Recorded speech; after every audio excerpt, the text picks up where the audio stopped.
On est toujours sur une coupe de cheveux et une moustache de type confinement, mais c'est pas le sujet du jour. Aujourd'hui, je te propose de voir ensemble c'est quoi faire de la veille.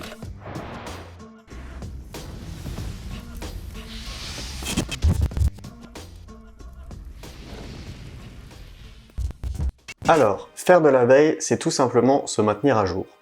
En gros, tu surveilles l'activité d'un domaine, tu apprends et tu regardes les évolutions et les tendances.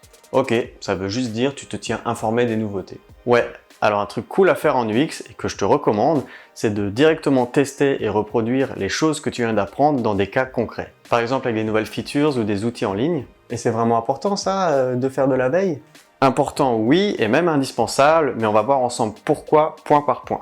Petite liste des bonnes raisons de faire de la veille régulièrement. Premier point, tout évolue constamment. Les habitudes des utilisateurs, les devices, les applications, les tendances et la technologie de manière générale. Donc faire de la veille te permet d'être à la page. Si tu travailles dans le digital, c'est plutôt recommandé, ouais. Numéro 2, faire de la veille, c'est aussi anticiper. Tu anticipes les besoins futurs des utilisateurs, mais aussi les compétences de tes concurrents. Si tous les designers s'orientent vers les mêmes tendances, vers les mêmes bonnes pratiques, les mêmes montées en compétences en gros, ça n'est pas, ou en tout cas pas que, par effet de mode. Et c'est aussi l'occasion de découvrir plein de grosses sources d'inspiration qui pourront ensuite t'aider pour d'autres idées et d'autres projets. Faire de la veille, c'est aussi avoir accès à une mine d'or de ressources en tout genre qui te permettent de gagner du temps, des kits d'utilisation, des banques d'images, des outils en ligne. Il y a beaucoup de monde qui partage beaucoup de choses, tu en trouveras plein.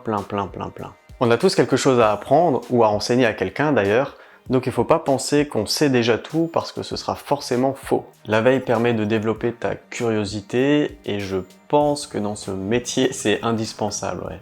Et tu fais ça quand et comment? La fréquence à laquelle on fait de la veille dépend de chacun, c'est pas un événement que tu vas noter dans ton agenda, chacun s'organise à sa façon. En revanche, parfois, on ne sait pas comment s'y prendre, c'est normal, surtout si, comme moi, tu es légèrement bordélique de nature. Tu trouves que je suis bordélique? Oui. Et ça te prend combien de temps à toi pour faire de la veille?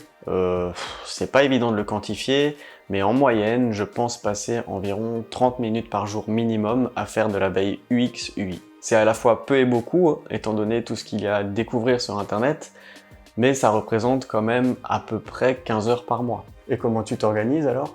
Je distingue deux types de veille, celle rapide et courte, qui me sert de source d'inspiration. Je la fais en général sur mon téléphone portable quand je suis dans les transports en commun ou pendant une pause café par exemple. Je regarde énormément de choses sur plein de plateformes différentes, Instagram, Pinterest, Twitter, Behance, pour ne citer que cela. Donc ce sont des posts et du contenu court qui me permettent d'optimiser mon temps un petit peu entre deux couloirs. Le deuxième type de veille que je considère comme plus approfondie, c'est celle que je fais sur mon ordinateur dans un endroit plus calme. On est vraiment sur des formats plus grands, de type articles de blog, des vidéos détaillées assez longues ou des posts LinkedIn, des interviews, des études de cas.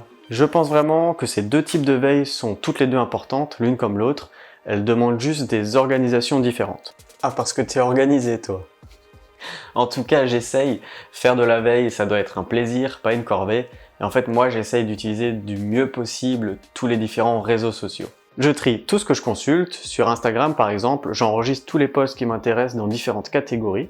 Et sur l'ordinateur, c'est la même chose. J'enregistre tous les sites, les chaînes YouTube et les articles qui m'intéressent. En fait, c'est très simple. Je ne cours plus après les informations. J'ai créé mes différents feeds pour que ce soit les informations qui arrivent directement à moi. Ah, et tu pourras nous mettre quelques liens en description s'il te plaît? Avec plaisir. Par contre, l'idée c'est pas de te donner toute la liste des comptes que moi je follow, mais plutôt quelques pistes et plateformes sur lesquelles on trouve facilement de quoi faire de la veille intéressante. Voilà, je pense avoir fait le tour de ce que je voulais dire concernant la veille. Si cette vidéo t'a plu, n'hésite surtout pas à me le faire savoir en commentaire, ça me fera toujours très plaisir. Profites-en d'ailleurs pour me dire pourquoi et comment toi tu fais de la veille, parce que oui, ça m'intéresse. Je te souhaite une excellente journée et je te donne rendez-vous dans 2 semaines pour la prochaine vidéo.